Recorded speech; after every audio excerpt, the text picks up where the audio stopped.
Good morning সবাইকে। কেমন আছো তোমরা সবাই? আশা করছি সবাই খুব ভালো আছো। এদিকে দেখো, অসমে কিন্তু রাত নামলেই প্রচুর পরিমাণে বৃষ্টি হয়। তবে আজকে সৌভাগ্যক্রমে সকালবেলায় ঘুম থেকে উঠে দেখি বেশ ভালো বৃষ্টি হচ্ছে, আর ওয়েদারটাও তার মধ্যে বেশ একটু ঠান্ডা ঠান্ডা। তো বেশ অনেকক্ষণ ঘরেই বসেছিলাম, কেন কি বৃষ্টির মধ্যে তো আর বাইরে বেরিয়ে কাজই করতে পারবো না। তারপরে বৃষ্টিটা একটু কমলো, তারপর সকালের সমস্ত আশিবাসি কাজটা কমপ্লিট করে তারপরে স্নান করে চলে এসেছি দেখো কাকিমার ঘরে।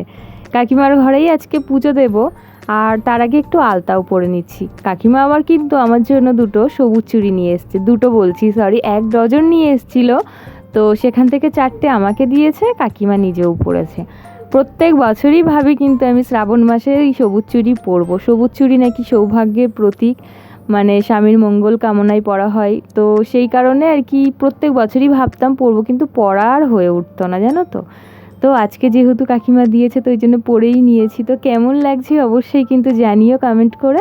তারপরে দেখো এদিকে ফুল বেলপাতা সব কিছুই জোগাড় করে দিয়েছে কিন্তু কাকিমা, আর টগর ফুলগুলো বাড়িতেই ছিল। দেখো মানুষ কিন্তু সত্যিই পাখি, কখন যে কোথায় থাকে কিছু বলা যায় না। আমি আগের বছর কিন্তু বাড়িতেই ছিলাম, আর শেষ সোমবারটা কিন্তু 108 মন্দিরে পুজো দিতে গেছিলাম, শিব মন্দিরে, সেটা হচ্ছে বর্ধমানে। তোমরা অবশ্যই আমার ব্লগগুলি দেখে এসো, তাহলে নিশ্চয়ই বুঝতে পারবে। আর এখন দেখো আমি কোথায়। তাই ভাবি যে বাড়িঘর ছেড়ে মানে সত্যিই মানুষ যে কখন কোথায় চলে যায় তার কোনো ঠিক ঠিকানাই থাকে না। তবে বাড়িঘর ছেড়ে এরকম যে ভাড়া বাড়িতে সেরকম সুন্দরভাবে শ্রাবণ মাসের প্রথম সোমবারটা পুজো দিতে পারবো, এটা সত্যি কখনো ভাবিনি। তবে সত্যি কথা বলতে কি বলো তো, মন থেকে যদি তুমি কোনো কিছু সত্যিই চাও, ঈশ্বর কিন্তু তোমার সামনে সবটাই এনে দেবে। ওম ত্র্যম্বকম যজামহে সুগন্ধিম পুষ্টিবর্ধনম উর্বারুকমিব বন্ধনান মৃত্যুর্মুক্ষীয়মামৃতাৎ। ওম ত্র্যম্বকম যজামহে সুগন্ধিম পুষ্টিবর্ধনম উর্বারুকমিব বন্ধনান মৃত্যুর্মুক্ষীয়মামৃতাৎ। ওম ত্র্যম্বকম যজামহে সুগন্ধিম পুষ্টিবর্ধনম উর্বারুকমিব বন্ধনান মৃত্যু। তো খুব সুন্দরভাবে কিন্তু শ্রাবণ মাসের প্রথম সোমবারটা আমি কিন্তু পুজো করলাম, ভীষণই ভালো লাগলো, মনটা পুরো শান্তি হয়ে গেল। তো কিছুক্ষণ ঠাকুর ঘরে আর কি বসলাম, তারপর দেখো তোমাদেরকে আরও একবার আমি চুড়ি পরাগুলো দেখাচ্ছিলাম। তো কী যে আনন্দ হচ্ছিলো সে কি বলবো। তারপরে দেখো চলে এসেছি সোজা ঘরে। এখন তো রান্নাবান্না করতে হবে, তবে আজকে নিরামিষ রান্না হবে সবগুলোই। এখানে কি বলো তো, নিরামিষ আমিষ একটু ছোঁয়া লেগেই যায়, তবে কিছু তো করার নেই। বাড়ি থাকলে নিরামিষ তো থালা বাসন থাকতোই, সেগুলোতেই একেবারে নিরামিষ খেতাম। তবে এখানে একটু নিরামিষ করছি, যেহেতু মানে নিরামিষের জন্য আলাদা কোনো ব্যবস্থা নেই। তো সে কারণে আজকে নিরামিষ রান্না করব। কি বলো তো, কাঁকরোল দিয়ে ডাল করব, কাঁকরোল ভাজা করব, ঝিঙে আলু পোস্ত করব, আর ভেন্ডি আলু সর্ষে দিয়ে একটা মাখা মাখা তরকারি করব। তো এই হচ্ছে আজকে রান্নাবান্না। তার মধ্যে তার জন্য দেখো এখানে সবজিগুলো আর কি বানিয়ে নিচ্ছি। তো এই ছিলারটা এতটাই ভালো, মানে ঝিঙাগুলো সত্যি ছিলতে খুব কিন্তু আর কি মানে সাহায্য করে, এত সুন্দরভাবে পাতলা পাতলাভাবে মানে ছিলে যায়। তো কাকিমা আর কি বলছিল যে এটা তো বেশ ভালো, আর কি দাঁড়িয়ে দাঁড়িয়ে গল্প করছিল। তো ওই জন্য আমার আরও একটু লেট হয়েছে জানো তো। আর সকালে একটু কাজকর্ম করে তারপর পুজো দেওয়ার পর অনেকটাই লেট হয়ে গেছিলো। তো আমি বললাম ঠিক আছে, তোমার যদি পছন্দ হয় আমি যখন নেক্সট টাইম বাড়িতে যাব তখন তোমার জন্য একটা এনে দেবো। এখানে কি বলো তো, সত্যিই পাওয়া যায় না, অনেক কিছুই পাওয়া যায় না অ্যাকচুয়ালি। আমাদের ওখান থেকেই তো সব এদিকে আসে, আর এগুলোর প্রচুর দাম হলেও জিনিসটা যদি পাওয়া যেত তবুও নিয়ে আসতাম। তবুও সবজি মশলা সব কিছুই মানে ভীষণই দাম। তো যাই হোক, এই হচ্ছে ব্যাপার। তো এই সবজিগুলো নিয়ে এসেছিলো বেশ এই 2 দিন হলো, কাকিমার ফ্রিজেই রাখা ছিল। মানে একদম বাড়িই পেয়ে গেছি, বাড়িঘর ছেড়ে এসেছি তো কী হয়েছে, মানে দ্বিতীয় বাড়ি পেয়ে গেছি এরকম বলতে পারো। ঠাকুমা আছে, কাকিমা আছে, কাকু আছে, ভাইও আছে এই বাড়ির, কাকিমার ছেলে।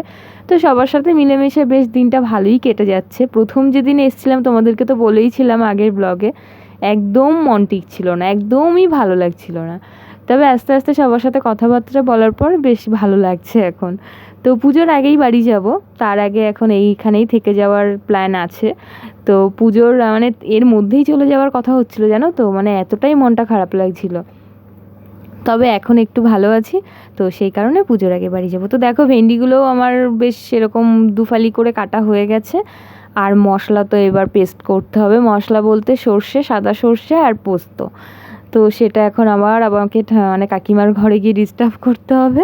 তো এই কথাটা কাকিমাকে যখনই বলি, কাকিমা বলে কিসের ডিস্টার্ব, তুমি আসবে যখন খুশি, আর বাড়ি মানে ঘরের সামনেই তো, অসুবিধা কিছু নেই। তো একটু পাটার মধ্যে ফেলে বেটে নিয়ে আসলে বেশ আর কি পেস্ট হয়, আর অল্প সর্ষে অল্প পোস্ত তো মিক্সারে দিলে না ভালো পেস্ট হয় না। তো সেই কারণে দেখো লম্বা লম্বা করে আলুগুলো কেটে নিচ্ছি, এগুলো হচ্ছে ভেন্ডির জন্য। আর এই কুমড়োর মতন বা ছোটো ছোটো করে আলু যেগুলো কেটে নিচ্ছি সেগুলো হচ্ছে ঝিঙে আলু পোস্তর জন্য। তো চলো তাড়াতাড়ি করে সবজিগুলো বানিয়ে নিই।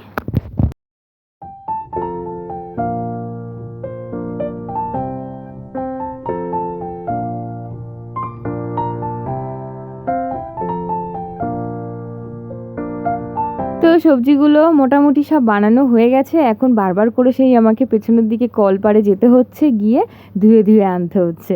তো ধুয়ে নিয়ে এসেছি সমস্ত সবজিগুলো, এদিকে দেখো ডালও বসিয়ে দেবো। তার আগে কাঁকরোলগুলো চলো ফটাফট করে ভেজে ফেলি। কাঁকরোল কিন্তু খেতে বেশ ভালো লাগে, ভাজা বলো আর ডালের সাথে বলো।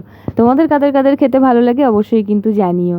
আর এখানে যে গেছিলাম আমি আগের দিন, তোমরা নিশ্চয়ই দেখেছো যে মায়াপুরের স্কন মন্দিরটা কি সুন্দর বলো, মানে দারুণ লাগছিল। গিয়ে বসেছিলাম, মনে হচ্ছিলো যেন মায়াপুরেই বসে আছি, এত ভালো লাগছিল।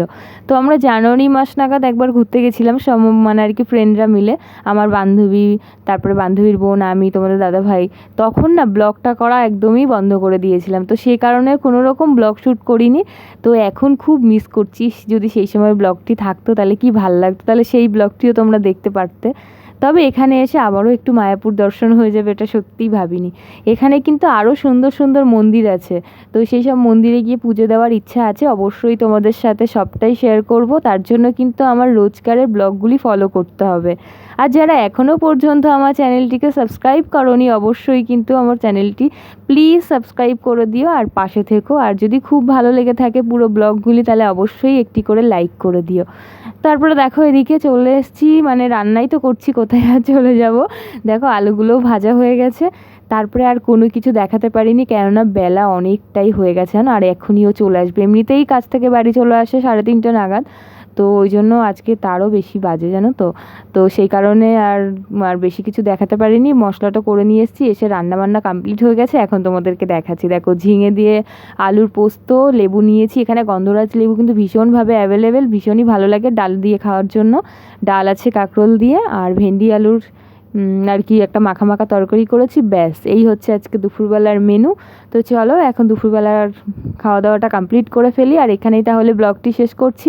কেমন লাগলো সারাদিনের ব্লগটি অবশ্যই কিন্তু জানিও একটি কমেন্টে, আর যদি ভালো লেগে থাকে পুরো ব্লগটি অবশ্যই কিন্তু একটু লাইক করে দিও।